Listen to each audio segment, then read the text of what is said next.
right, again, I'd like to thank AKA for technology for sponsoring the coffee break here that we just enjoyed. I think we have a very exciting panel coming up for you this morning.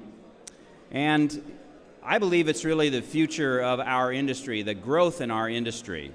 The next panel is going to talk about our products as ingredients. New foods, new markets. I think we have an outstanding panel. I'd like to call Murad Al-Khatib, the President and CEO of AGT Food and Ingredients. Also, Dr. Peter Jones. He's the Director of the Richardson Center for Functional Foods and Nutraceuticals. And our moderator for this panel is Gordon Bacon, the CEO of Pulse Canada. And again, enjoy. I think this is going to be a great panel. All right, thank you. There we go. Thank you. All right. Peter, you can go have a chair there. I'm going to go first. Okay. Yeah. You have your clicker here. Good morning, everyone, and thanks for being part of this panel.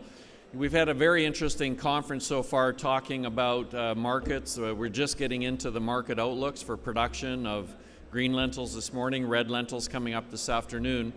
And this panel is going to talk a little bit about some of the new foods and new markets that are being developed that's driving some of the interest in pulses. And we have a great two speakers on the panel that I'm going to moderate. I'll introduce Dr. Jones in a few moments, but first I would like to introduce Mr. Murad Al-Khatib, the President and CEO of AGT Food and Ingredients. Certainly, I have a long history of working with Murad, who is the chair of the Canadian Special Crop Association, as well as past chair of Pulse Canada Board. And certainly in the food industry in North America, and pulses in particular, is a leading player with making some major investments in North Dakota. So Murad, your more formal biography is in the program. I think many people know who you are. So Murad, I'll ask you to open our session this morning by talking, giving us your thoughts on new foods and new markets related to pulses.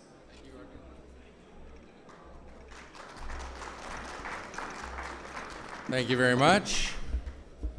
So as Gordon said, I'm Murad Al-Khatib. I'm President and CEO of AGT Food and Ingredients, and happy to be here at GPC in Cheshme. I'm assuming, Gordon, our presentation is going to be... Somebody's putting it up? There we go.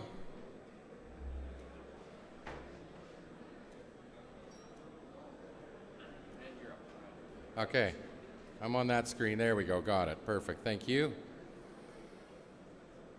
So just to give you a little bit of an overview, as you are all seeing AGT Food and Ingredients around on your lanyards and things like that, just wanted to give you a little bit of an overview of who we are. We're a global leader in pulse staple food production. We have 41 processing facilities located in 5 continents around the world now, with a specific focus on pulses and the value-added supply chain related to pulses. So we're going to talk a bit about that. Our global operations, as you can see, are very balanced between North America. We have Australian, South African, and Turkish production, and really sales and trading offices around the world. So to give you an idea of some of the facilities that we own around the world. So, we're sitting in a room with a number of people now who, of course, know pulses, but I think one of the things I wanted to bring to your attention is, as pulse traders, many of the people think of pulses as a product that we sell. It's consumed, regularly in the markets in the world that we all deal in. But what I wanted to do was break down really what the composition of a pulse crop is. So when you look at, let's say, a lentil, a pea, or a chickpea, we really have 3 main components of that product. So we have the product itself, which is consumed, as we know. But then really I want to point to your attention protein, starch, and fiber. So the 3 main components of a pulse crop, the idea of looking at the food ingredient manufacturing side is there are certain food uses that are more, suited to the whole pulse. There's certain applications that are, more suited to a fiber-removed pulse, and then there's certain where, food companies are really looking for that protein or that starch, but they're not looking for the other components.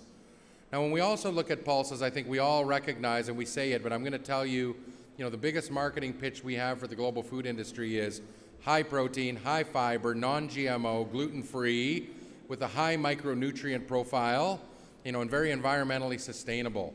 So I'm going to talk a bit more about that. So pulses and sustainable agriculture, we all know the story, right? We fix nitrogen.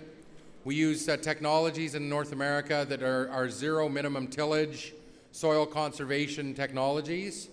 And when we look at the water use per unit of protein, as Mr. Arslan said in his opening remarks, 43 gallons of water for a pound or a kilogram of pulses versus 1,857 gallons for beef. So we really do have a very different environmental footprint, which leads us, when I sit down with global food companies, I call this the eyebrow slide. So what I do is I put this slide up, and then I watch the eyebrow of the most senior person in the room. Because when they see the carbon footprint of lentils at 0.9 versus beef at 27 or lamb at 36, their eyebrow goes up because they're very surprised by that environmental profile. Now, why do we care about environment as pulse processing and trading? I think we care because the retailers of the world are driving green business and sustainability. So when we look at, where the next generation of consumers are going to be hanging their hats, I have 14-year-old twins. Okay, my son, he doesn't care. My daughter, though, she cares. She cares about the environment. I would consider her not an environmentalist, but she's a socially conscious young lady. And from that perspective, I think that the green sustainability agenda of Walmart, Carrefour, these large international retailers, are really driving the consumers, retailers, are driving the food companies of the world like PepsiCo, Unilever, Heinz, and General Mills to set sustainability targets. Unilever's a great example. One day, a very senior executive said, by 2020, we're going to source all of our agricultural products sustainably. I don't know if anyone at Unilever really knew what that meant at the time they said it. But when we look at pulses, we have a very strong profile to be able to market to them. And I see food companies starting to, embrace that message. On the right-hand pane of this slide, Sun Chips is a Pepsi Frito-Lay product. And this was a campaign that was very successful in North America. Love the bag that loves the earth. And Sun Chips plant in Modesto, California, it uses a field of solar concentrators for heat. Frito-Lay purchases renewable energy credits to offset 100% of the electricity used in its facilities. So food companies are starting to care. Or I like the Ben & Jerry's ice cream. More love, less handle. Okay, so that's their low-fat ice creams. So, food with a message is really something that I think we're going to see a lot more of. Now, let's just get right down to demand fundamentals in our business. And when we look at the pulse business globally, global population growth is certainly driving the trend. So we look at, population growth by 2050, we end up in a position where we've got 30% more population. And as our esteemed president of GPC has told you, we need to produce the food of the last 10,000 years in the next, 40 years. So from that perspective, the population growth will drive the consumption of our products. But more importantly, in my mind, is the growth of middle incomes. So when we look at middle income growth in Asia alone, really the drivers of that are India and China. We end up with a forecast that middle income spending will grow from 21 trillion to 56 trillion by 2030. And we all need to make that correlation directly. Middle income growth translates into more consumption of food. Disposable income is rising. And what do people consume when they have more money? They consume more protein. So really, protein is really, the big part of the story that we're talking about here. And then health and wellness and things are really leading us to what we call the new markets for pulses. So we all know the traditional markets driven by population and income, but the new markets are places like North America, Europe, China. I mean, who could have predicted that China in 2014 would become a larger market for Canadian peas than India for the first time? And, they're driven by vermicelli noodle production, starch extraction of Canadian peas. Okay, 1 million tons of Canadian peas went for vermicelli noodle, Chinese dumpling, mooncake filling.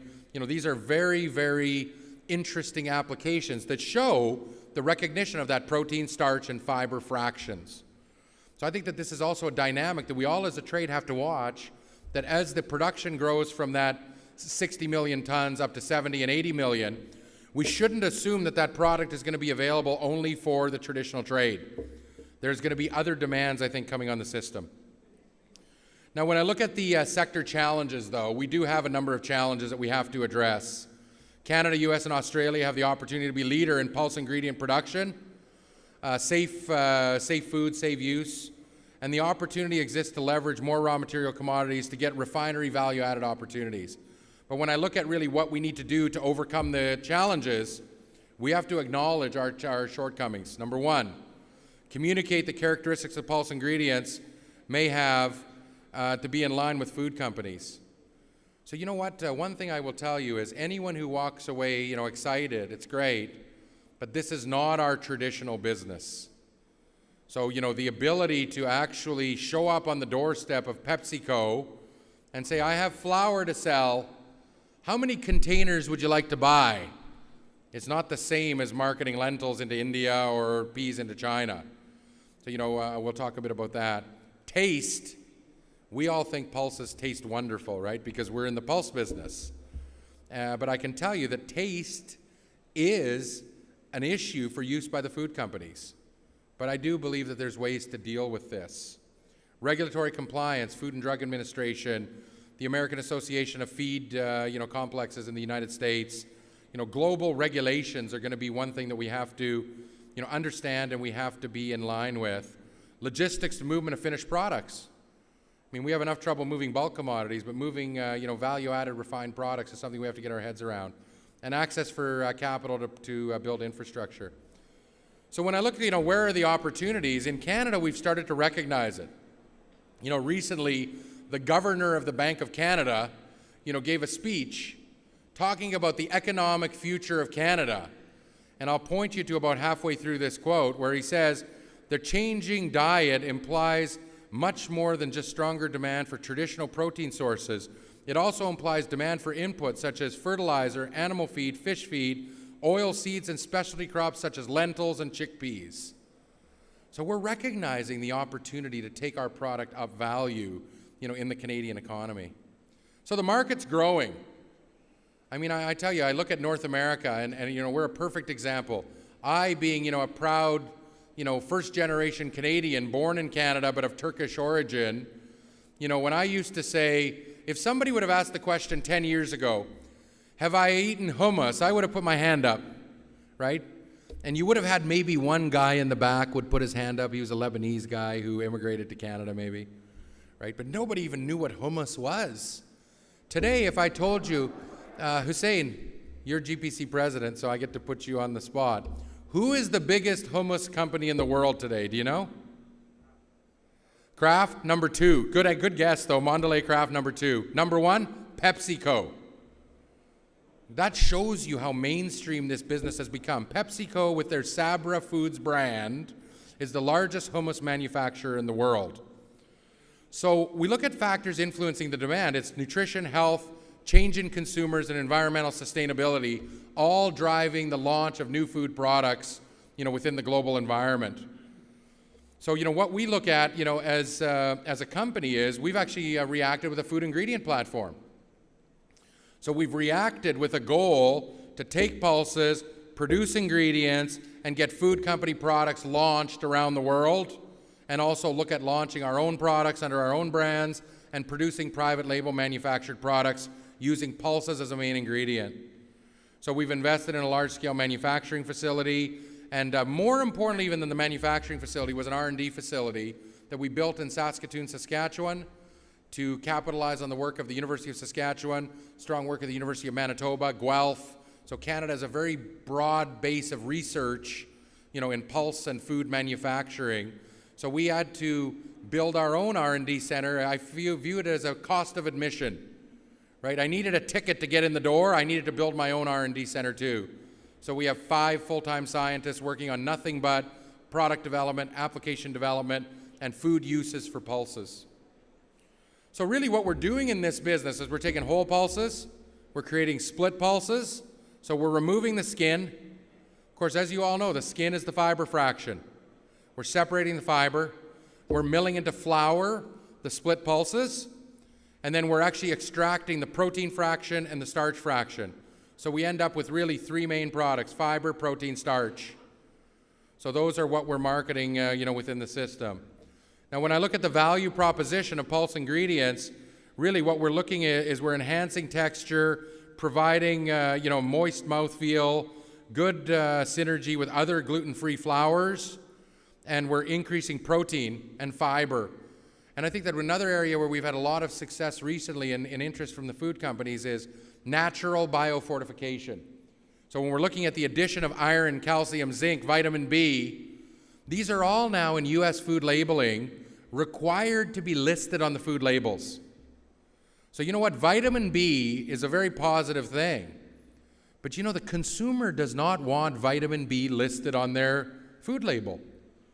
But if the food ingredient is rich in vitamin B, you can make the nutritional conversion in your food label without listing the ingredient. So we see this as a minimalist, minimum number of ingredients as one of the main things that we're able to do to be able to give that natural, non-GMO, gluten-free, grain-free, hypoallergenic, micronutrient, low glycemic index profile. Talk about the buzzwords on the labeling and nutritional. That's the value proposition. So consumers and food companies are really reacting because there's a protein has a positive image with consumers.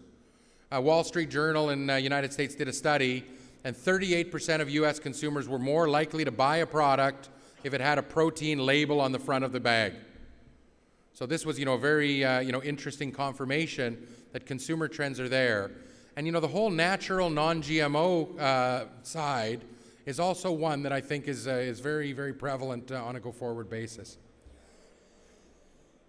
Food, pet food, aquaculture are really the three main areas I think where food ingredients will provide an opportunity. If you look at pet food, for many of you, Gordon, just grab me a water there.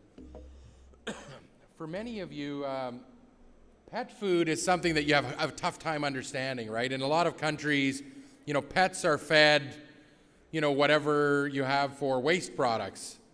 Well, in the United States, the pet food industry is $22.6 billion. Okay, so when we look at that, I can tell you something. The pet food specifications are higher than the human food specifications. So when we look at that, and one of the reasons is a North American consumer will buy a bag of pet food, feed the same bag to the pet day after day after day. So from that perspective, the food has to be safe. Same thing with aquaculture. When you're dealing with, farmed salmon or tilapia, the spawns are very sensitive to mycotoxins. And so from that perspective, safe food, predictable outcomes are what the aquaculture industry needs.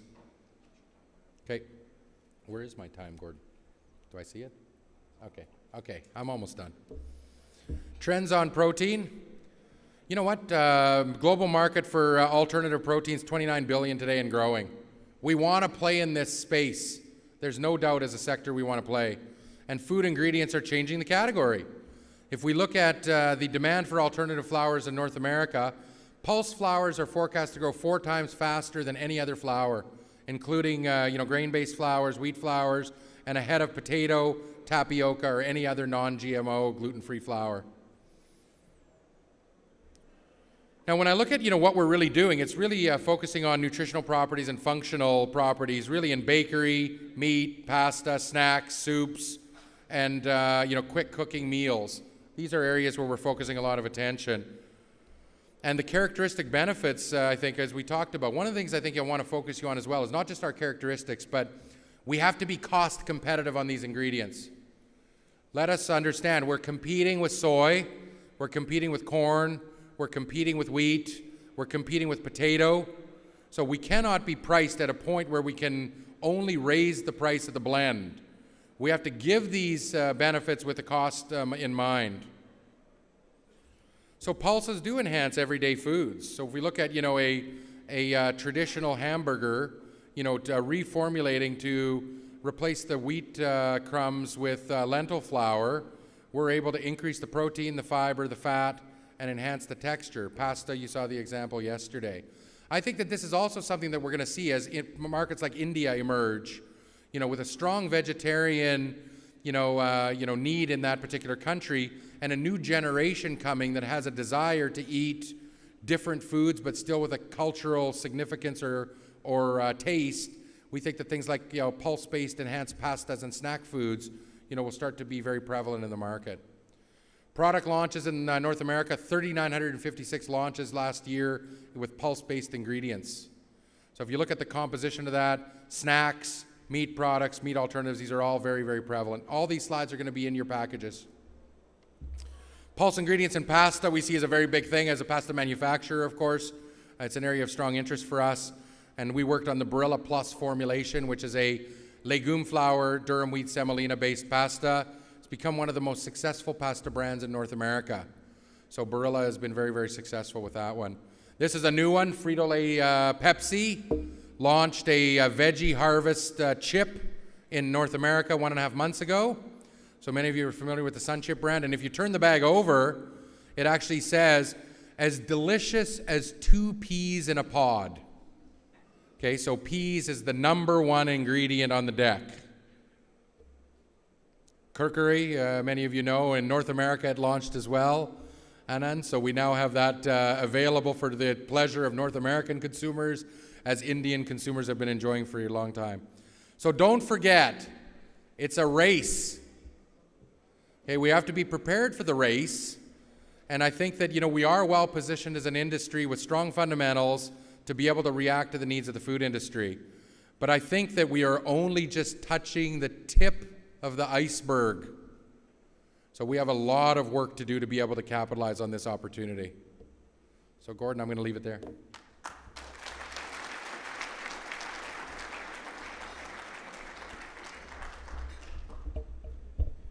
Thank you very much, Brad. We're going to have questions at the end of the session, and as the AV people put Dr. Peter Jones's presentation up, I'll just take a minute to introduce Dr. Jones. We're very fortunate to have him here speaking with us. He is an internationally renowned expert who is on his way to speak at another conference, and we were able to take advantage of his travel schedule to have him here. I'll tell you how much, I can't tell you how much I like Peter Jones any stronger than saying I liked him so much I've hired 2 of the students that he trained. We have 2 people in the Pulse Canada office who have PhDs who trained under Peter Jones. So Peter is the director of the Richardson Center for Functional Food and Nutrition, and what Peter is going to talk to us now about is the science and the importance of some of this science in driving interest for new foods and new market development. So Dr. Jones, please, the podium is yours.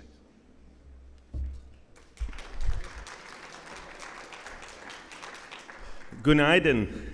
Ben 4 yıldır Ankara'da yaşayan. Ben biraz Türkçe biliyorum, but I'll stop right there because that's about as far as I go before I get into trouble. So I'm going to build on Murat's comments in terms of value-added aspects of Pulse ingredients, and just get my slide issues sorted out here. Basically speak to, very briefly, issues around pulse composition, highlighting the health benefits of pulses, some of the new research, some of the meta-analyses. What does it mean in terms of disease? What's the physiologic meaningfulness? And then highlight a couple of brand new areas, particularly those that our lab is undertaking. One, effects of specific pulse fraction formulations in foods.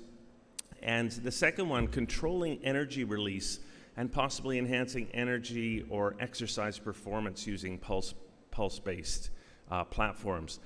So we've already learned through this meeting, pulses actually provide us with a wide array of not only products, but product components as well.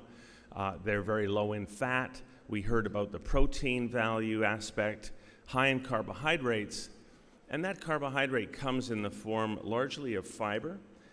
We have significant amounts of dietary fiber, and that fiber comes in insoluble and soluble forms. Pulses are also very low in sugars.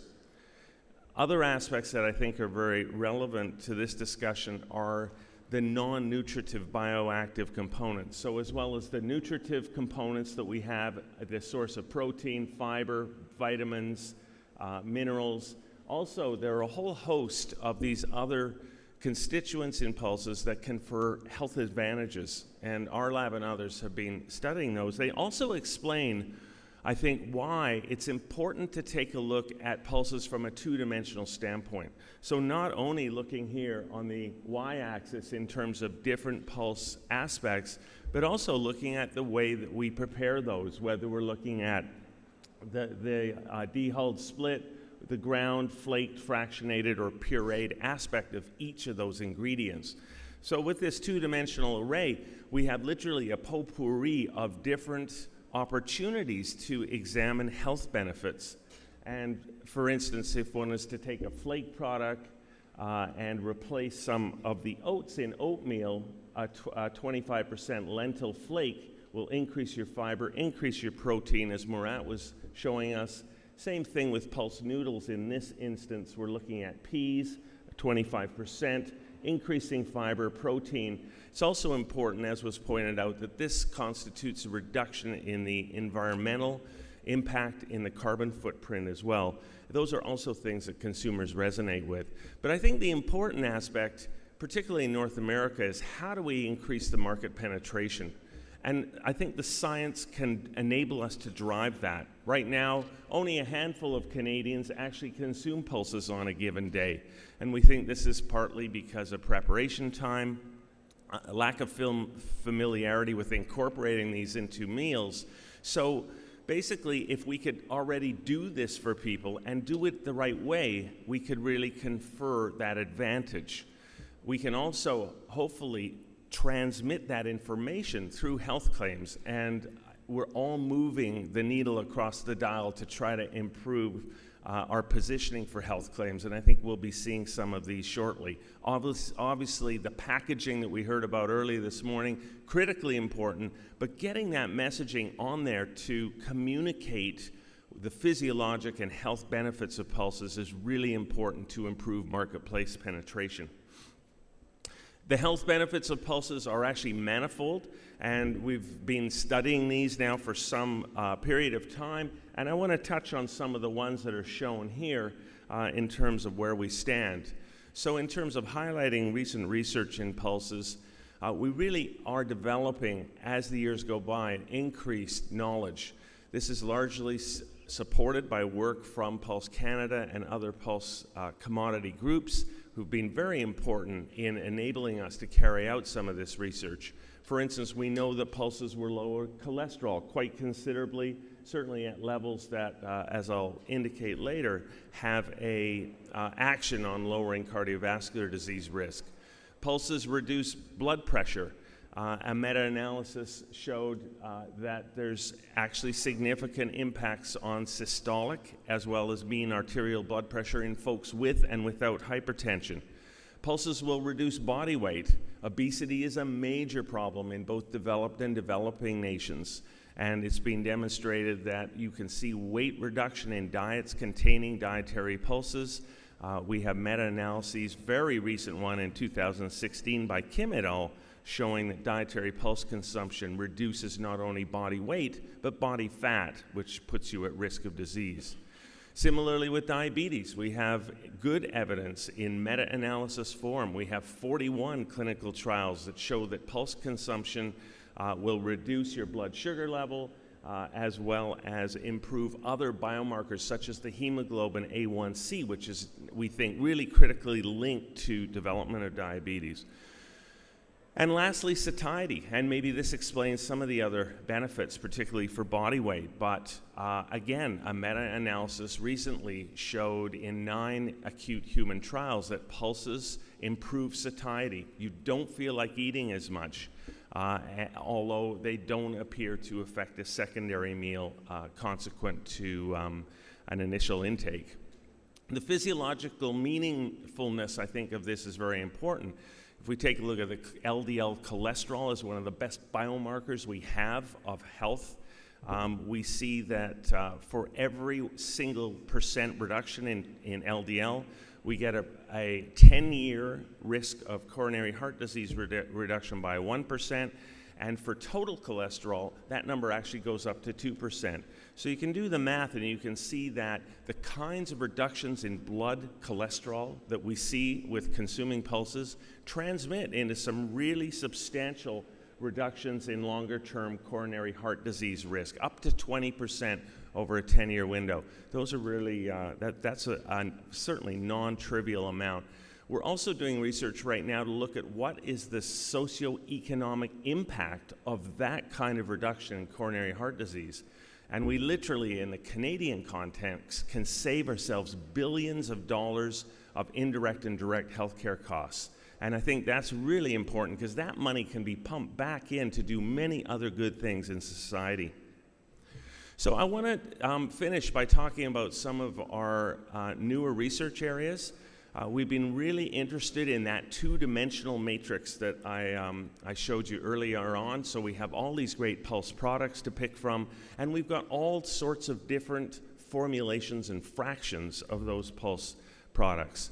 And that basically, then we've got a whole myriad of different foods into which we can park those different products, and we can test the health benefits of those and try to come up with candidates that really seem to do the job better than other candidates. And that's really been the target of our research in my laboratory at the University of Manitoba for the last while. Let's optimize the health benefits of pulses. So that's essentially, this is what we've been doing, in that really we understand pulses are beneficial, but let's optimize the dose and the combination of pulse ingredients relevant to commercial products, because we really don't know that much about that aspect.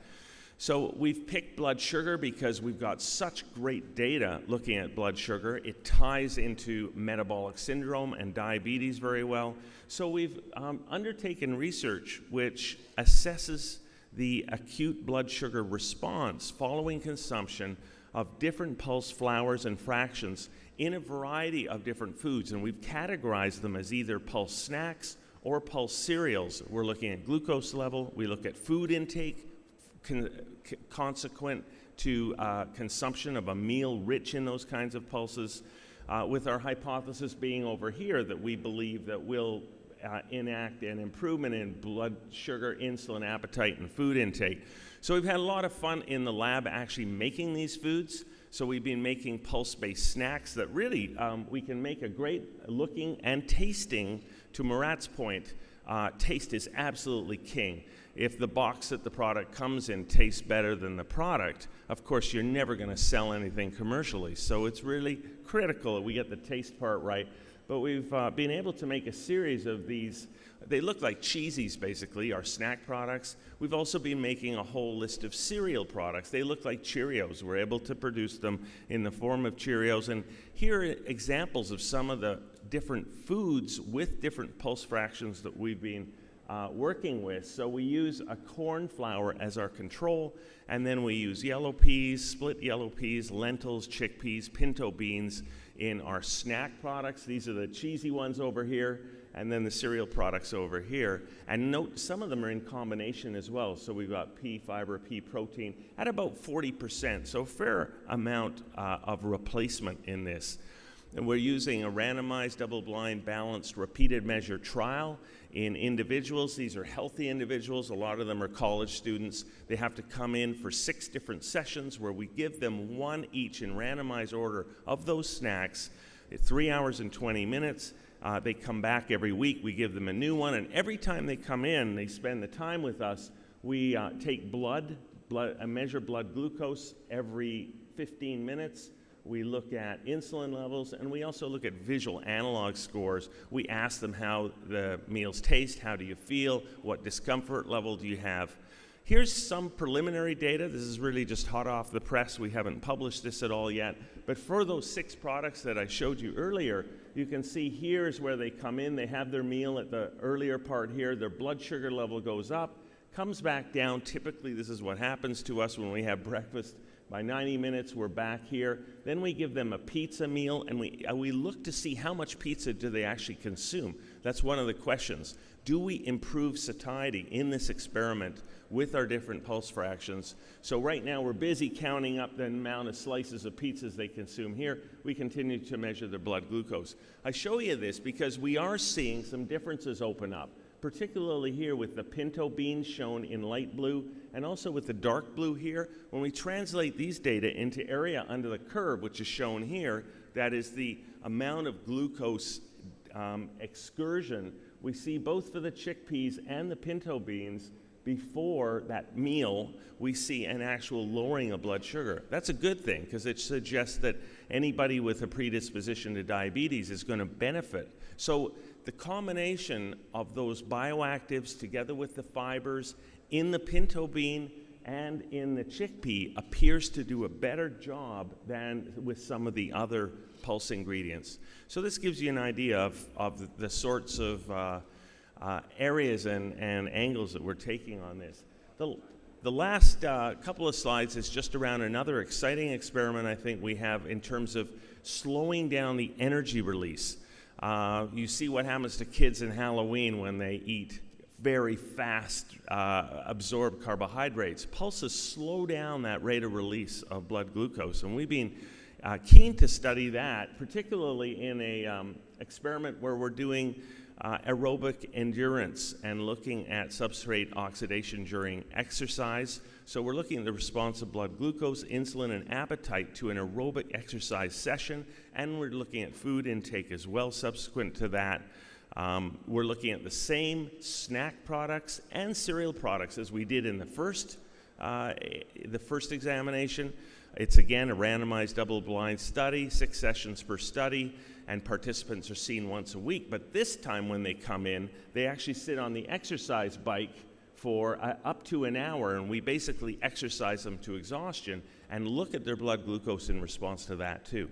So we don't have data from that study yet, but I wanted to share with you the design because I think there'll be important information concerning the ability of pulses and pulse fractions to slow down the rate of release of blood sugar and control insulin, particularly in people who might have a predisposition to diabetes. So just to wrap up then, I think it's fair to say that the current evidence available to us supports a therapeutic relationship between pulse consumption and risk management for a number of diseases and physiologic disorders. New research is showing that food formulation can impact the efficacy of pulses in improving glucose control. Some pulses with their composition work better than other pulses.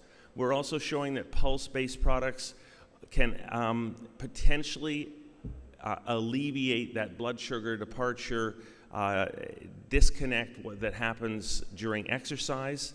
So we're looking at the effect of longer-term physical activity and that influence on insulin as well, and we're looking forward to seeing the results from that. So I think in summary, both existing and ongoing scientific research is really addressing important research gaps to strengthen the evidence that leads to health claims on pulses and particularly surrounding specifically formulated pulse-based foods. So I just want to acknowledge particularly Rebecca Mollard and Diana Omer and Ali Johnson for their capable assistance in putting together these slides. Thank you very much.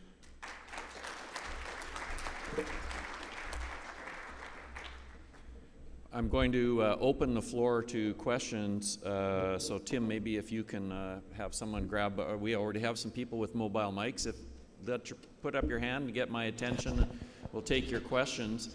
Certainly, I'm impressed by the presentations and the strength of our sales and our opportunity to address social issues related to healthy people and a healthy planet are really some of our core strengths. Mr. Arslan, a question right up front. Thank you very much, Gordon. This year, in GPC conference, first time we are doing such a session. It was Murad's idea to put this because we believe in our one of the mottos of this is future of food. So how we will shape the future with pulses, or how we will use the pulses in future. I think this is the one of the important topic and subject of the International Year of Pulses. And I would like to thank to Dr. Peter and his team. And from his so busy agenda, he was traveling somewhere else, and in the meanwhile, he came to join and to do that. I really found this presentation very interesting, with experiments and reality. Atif, you should eat more pulses because your blood sugar is higher, and Trivedi, I know you are also in trouble. Ajay is here. Ajay, you are pulse trader, you should be eating more pulses. And this is, again, thanks to everyone putting this, and I give you one of my example, because as we have, as I said, we have a pasta factory. I had to taste 50 gram of pasta made from 100% lentil. This was before lunch, and I couldn't have lunch anymore because this was made me to feel that I was okay, I can't eat more. And I just learned this feeling called in English satiety. Thank you. Okay, thank you. We have a question over here. Andrew Jacobs. And while the microphone is going to Andrew, I'll just point out a question right over here. I'll point out that there are about 900 million people in the world that are chronically malnourished. There are 2 billion people that are overweight and obese. So addressing some of these health issues is a priority in countries around the world. Mr. Jacobs. Question for Professor Jones.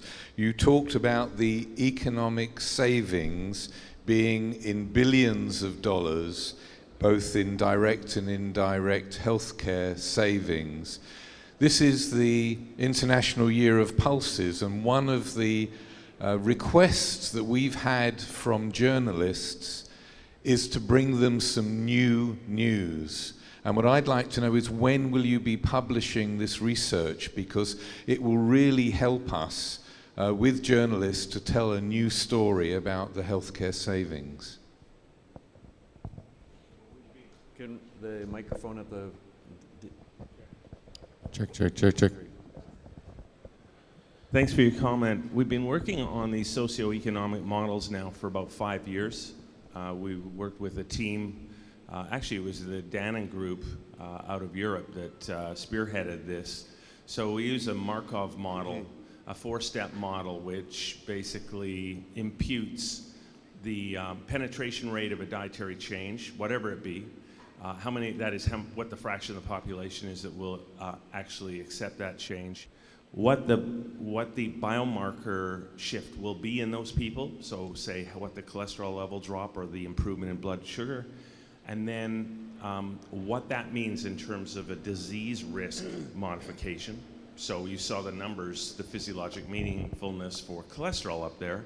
And then the challenging part is to work through the next part, which is the direct healthcare cost savings and what the indirect cost savings are. So we've been working with economists to do that. So we have a couple of papers published already on the model itself, and then we have a series of papers looking specifically at things, specific examples such as Mediterranean diet, plant sterols. We've just published the application of this model with dietary fiber, and we're looking at developing it for pulses as well. So that really didn't answer your question, but shall we say soon?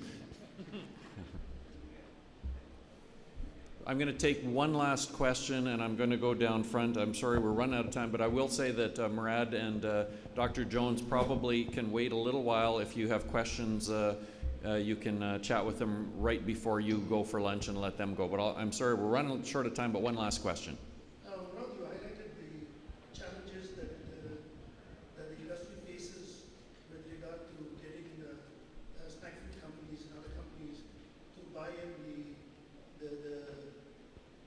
efficacy and what the pulses can bring to the table.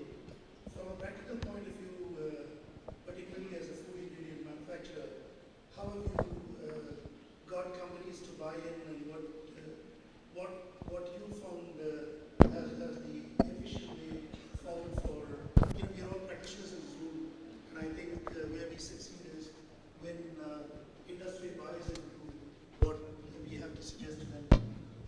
I think that the key thing to recognize is, as I said earlier, it's not the type of marketing that I think as an industry we're used to.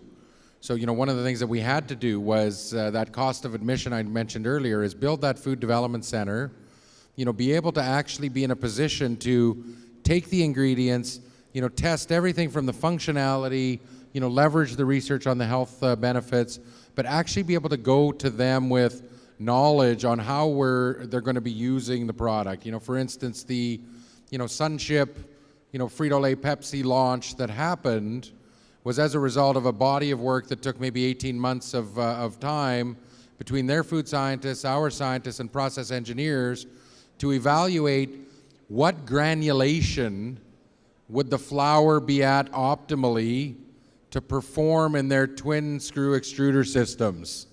So this is very different, Vijay, than the type of work that we're used to doing.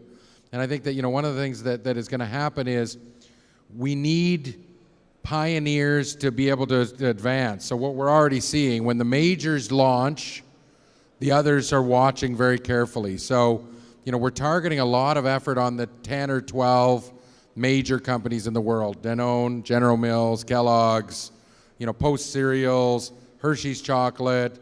These are the type of Pepsi, Frito-Lay.